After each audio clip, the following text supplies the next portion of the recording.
Hello everyone, my name is Margaret Lanzetta and I grew up in Waterbury, Connecticut, and I always wanted to be an artist and travel around the world starting from when I was a small child. I loved to draw, I loved to work with watercolors, and I went to a lot of little art classes and ceramic classes as a child up through high school.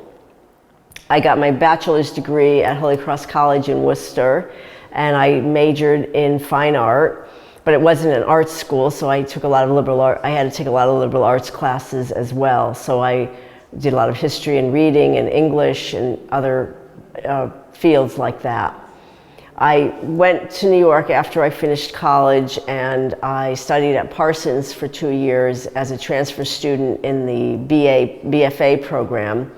And then I left Parsons, and about 10 years later I went back to graduate school and I got my master's in fine art at School of Visual Arts.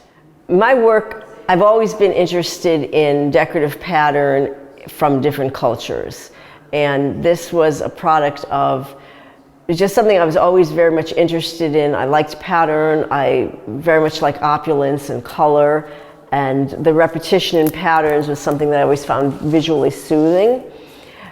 And so I really investigate pattern through different political or environmental lenses and how different countries use them to promote political ideas or cultural ideas, and how different patterns change and move from culture to culture and country to country, and how they carry different messages. I've spent a lot of time from about when I was my junior year in college. I went to study in Italy for a year. So I've always been interested in other cultures and living in other places. So I have spent a lot of time working in Morocco, Southeast Asia, India, Japan, but I don't go and take a 2-week vacation. It's very different. I actually go somewhere and I set up a little studio and I work for 2 or 3 months.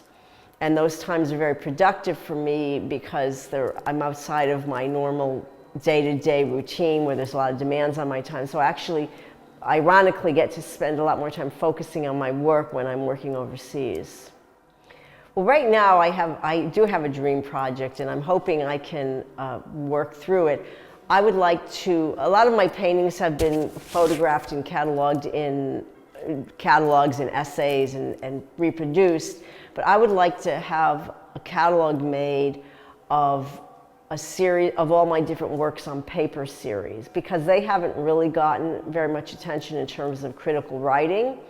And so my dream project is to create a book where I would have each series presented in the book, and each series would be introduced by a short written piece, but not only by art critics. Like I would like to have a gardener. I have a friend who's a Zen monk, and he's going to write a piece about introducing a certain series. So it would be a varied kind of writing in the book. So that's my current dream project. I think a career in the arts is great. It's fulfilling. It's really interesting. And I think that in life it's really important to do something that you're really interested in and try to make it work. I think one of the most important things I can say to students is you have to really learn how to communicate and write effectively and write well. And I know that writing is not a skill that people are very happy to practice, but I think that it's really crucial in any field. And to model yourself after professionals that you respect and see how they work in the world and how they work in their career, and try to model yourself after behavior and professional practices in that way.